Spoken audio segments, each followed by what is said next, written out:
What's going on, my lovelies? It's Kyle here. I want to dedicate this video primarily for the empaths out there. You beautiful, sensitive souls. You empathic individuals. This is for you. Okay, so the message I want to bring to you today, a little tidbit, a little tip, a little nudge.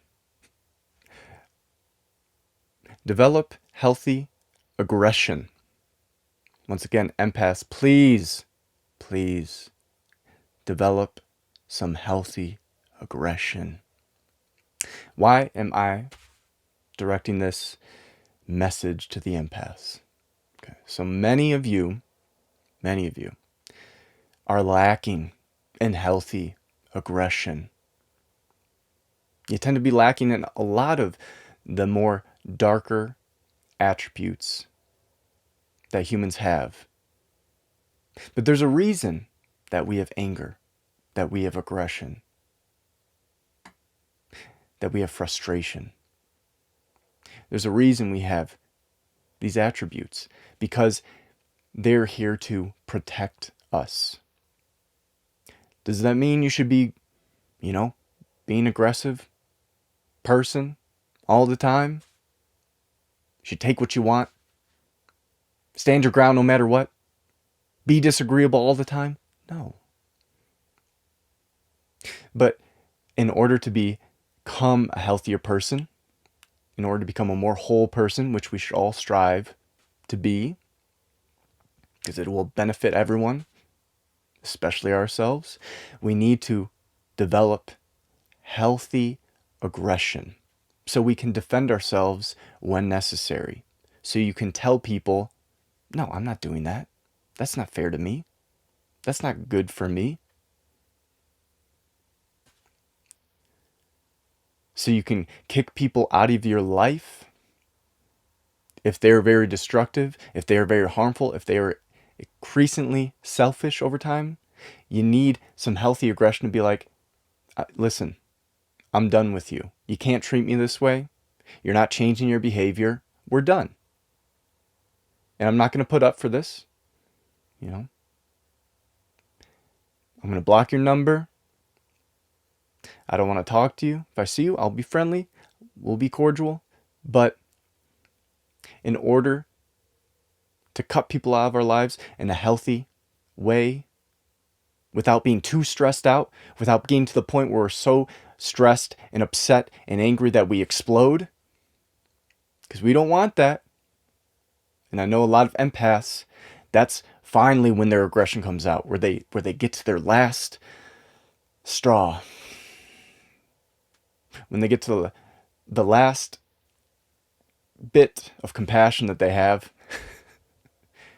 then they snap and they explode, and then the anger comes out. That is not a good pattern to have.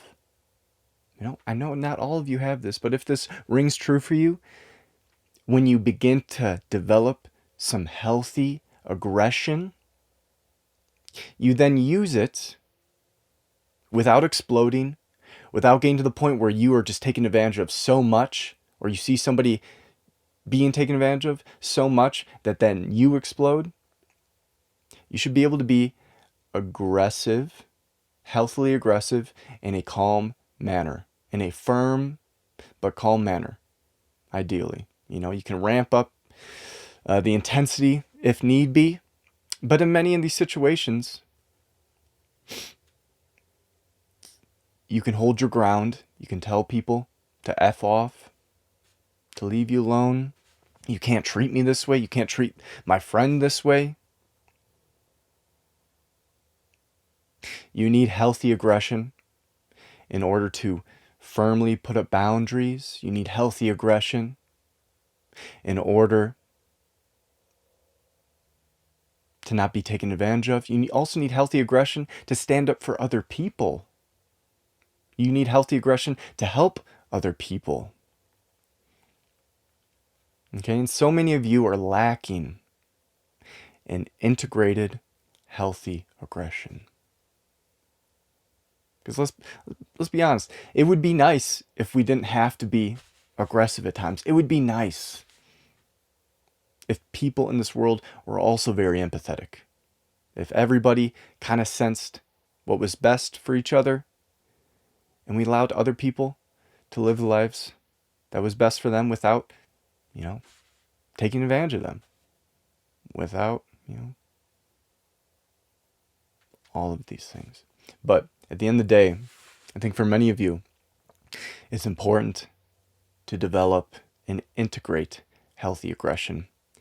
So you don't need to get to your breaking point in order to tell somebody off. So you don't need to get to your breaking point in order to stand up for somebody else. So you don't need to get to your breaking point to have and to integrate and put up healthy boundaries. You should be able to do this in a calm but firm manner when necessary. If you need to ramp the intensity up, even get even more aggressive, sometimes that's necessary. But I see in the vast majority of circumstances, if you're firm and you have healthy aggression, you'll start building a life that's more healthy for you. You'll start standing up for yourself. You'll start defending others when necessary. And you won't get to this point where you snap. And that's finally when you stand up for yourself. So we want to be able to do this in a natural way that doesn't get our nervous system all out of whack and we're angry for the rest of the day, because we want to be able to do this naturally, calmly, but firmly. Okay, so those of you who might be lacking a little bit in healthy aggression, I hope that you take some time to try to incorporate on a daily basis expressing some healthy aggression when needed. I think you'll find it to be very, very beneficial and helpful for your life. I'll leave it there. Hope you're having a lovely day wherever you're at in the world. And until next time.